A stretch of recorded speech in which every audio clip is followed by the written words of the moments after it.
Hey there, everybody. Welcome to our preview for This Is Us Season 6, Episode 8, titled The Guitar Man.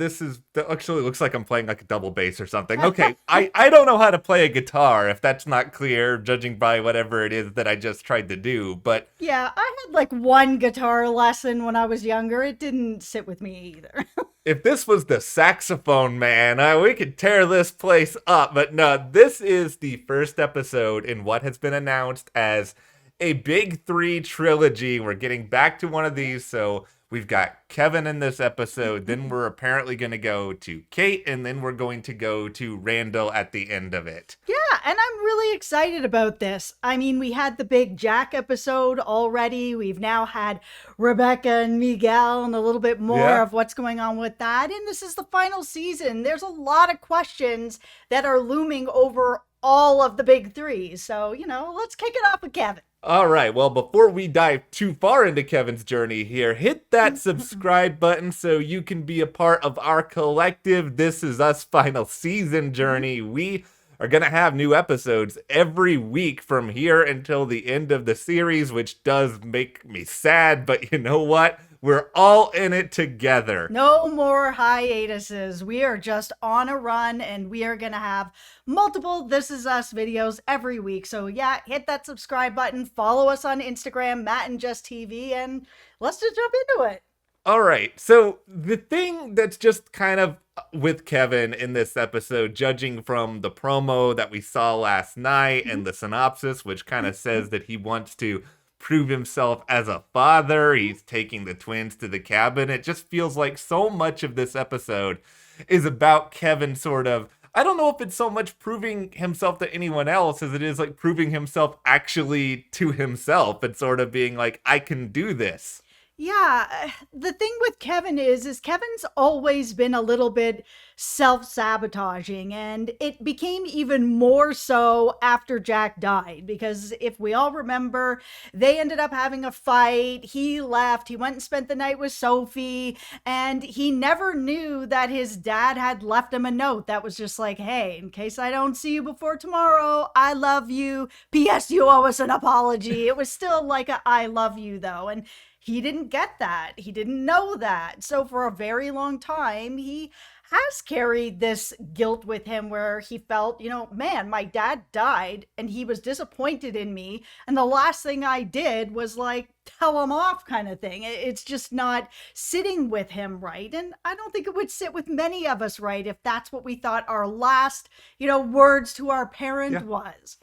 I think in Kevin's head, there's probably a part of him that still exists in that place before Jack died, where he just had this notion in his head of, oh, I'm the screw up. I'm the one who doesn't do anything that right. And he just reinforces this kind of throughout his life. He's got all of his different struggles with addiction. Everything happens with Sophie. We even see ultimately he gets the Manny, like he gets this like claim to fame. And this is the sort of thing where I think everybody would kind of point at it and be like, look how successful you are. But like a big basis of the Manny is look at how good looking Kevin is. And, Kevin's objectification. It's like that's not even something that he feels all that great about. Yeah, that was the real turning moment of when I was like, Madison and Kevin, I am on this train, is when they sat down and had that discussion where she was just like, I have body image issues. And, a lot of women out there do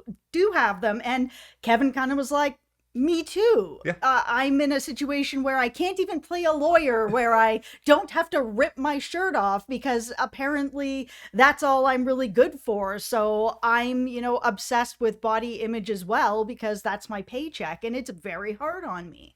And I think now Kevin is sort of looking at this situation where, him being a good father, that nothing he's done in the past really influences that. This is his opportunity right now. He's got these two babies that he loves very much. Like that is absolutely clear at this point. And he's got all these examples around him of, good parents. He's got great memories with Jack. I know the last part of it had some major problems, but Randall, very good father. And I think he wants somewhere in his head to live up to all this. I think it's a lot of pressure he's putting on himself. Yeah, especially with the letter, and that, he felt that his dad was a very good dad, and that was the last interaction that he had with his dad. That I think he really puts this immense pressure on himself to live up to this ghost and to do right by this ghost, and not really, of course, knowing that no matter what, no Yeah. matter what Kevin ever did,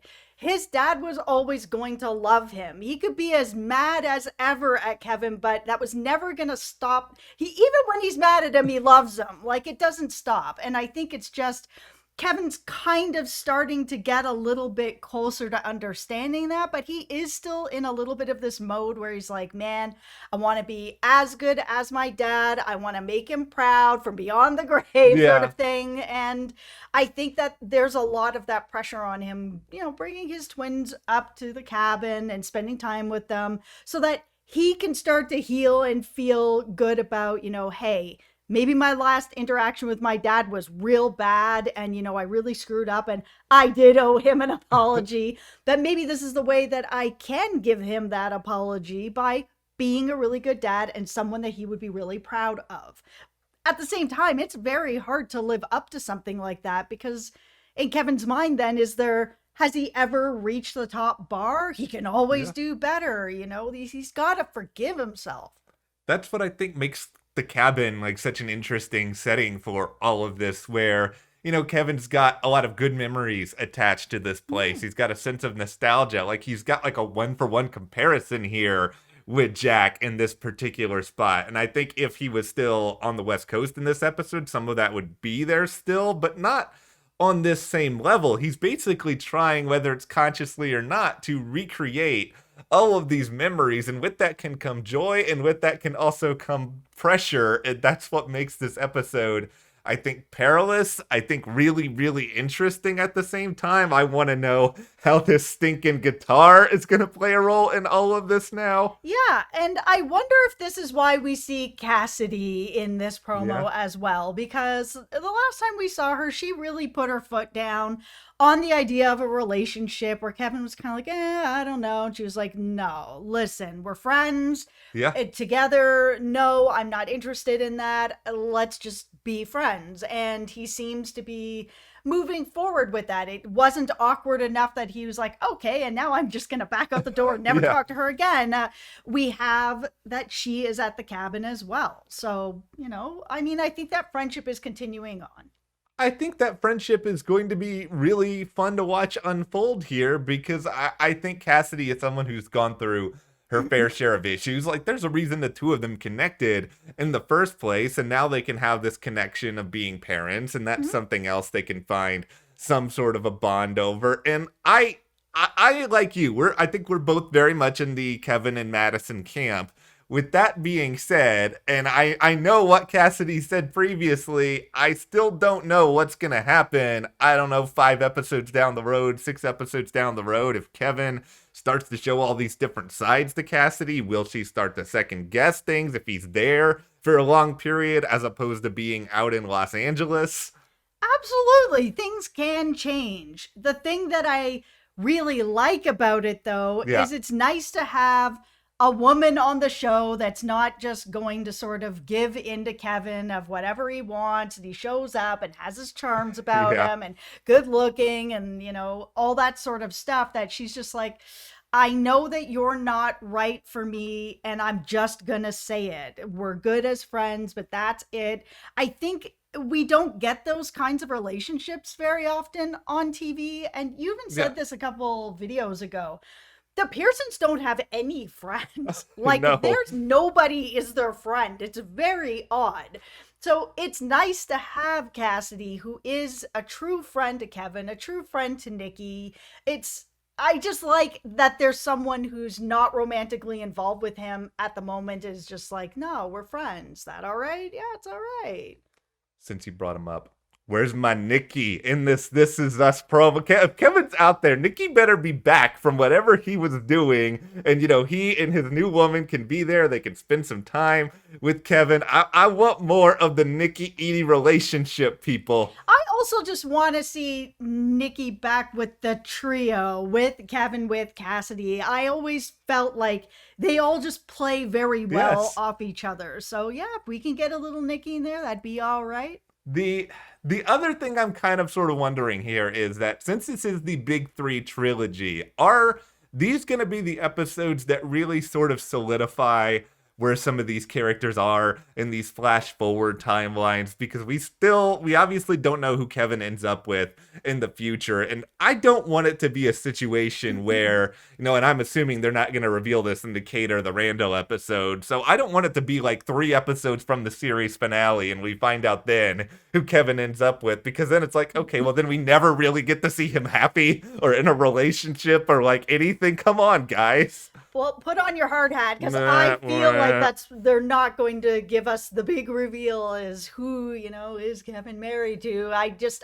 I would be surprised. I'd be pleasantly surprised, and I hope I take an L on this. It'd be great to know in the next episode, but I don't think they're gonna go there yet. It feels very much like this is an episode going through Kevin's feelings, how he felt in the family, that he, Kate had, special love because she was the only girl. Randall had special love. He was adopted. Kevin was sort of the, hey, you're going to be all right. And we just know you're going to be all right. And some of that attention he just didn't get, which he needed as well. And just how that carried through into his teenage years and then after the death and how that affected him in his young adulthood. And I think it's just going to be really about how did we get here with Kevin in the present trying to be a good dad.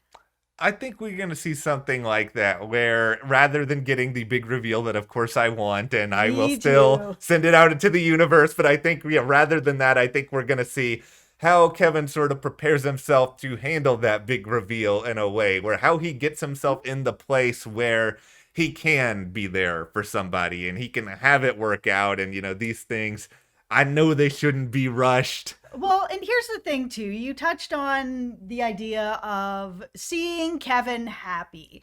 And I want to see him happy, too. But for me, he doesn't have to be with somebody to be happy. We know that he's married. We saw the wedding ring. He's going to end up with somebody and be happy. But if he can get to that happiness within himself before he gets to whoever he's with, then for me, I feel satisfied with that journey, because my journey with Kevin is with Kevin. Like, yes, of course, I'm rooting for Madison. We're all rooting for somebody, right? But my real investment is just in Kevin and his happiness with himself, being able to let go of some of the guilt that he feels about, what happened with his dad and not being able to live up to this impossible bar that he has set. And that's the happiness that I want to see for him in himself, where he can kind of just take some of the pressure off himself and understand that people are not all good or all bad. And it's okay if he's going to have some screw ups. It doesn't make him like, oh, it's Kevin the screw up. It's just, you're human. It's okay. It's all right, Kev. I hope he comes to realize that, because I love Kevin as a character so much, great. and like I'm more excited for this like trilogy than I think I've been with any Big Three trilogy that we've had in the past, just because I think we're so close to the end and there's so many emotional layers to sort of peel off all of these characters. Yeah. So hopefully this episode lives up to the enormous expectations that we have set up within this preview. Do not disappoint us. This is us. But of course, we'll be back to review it. Hit that subscribe button so you don't miss out on that. Follow us on Instagram at Matt and Jess TV, and we will see you here next time.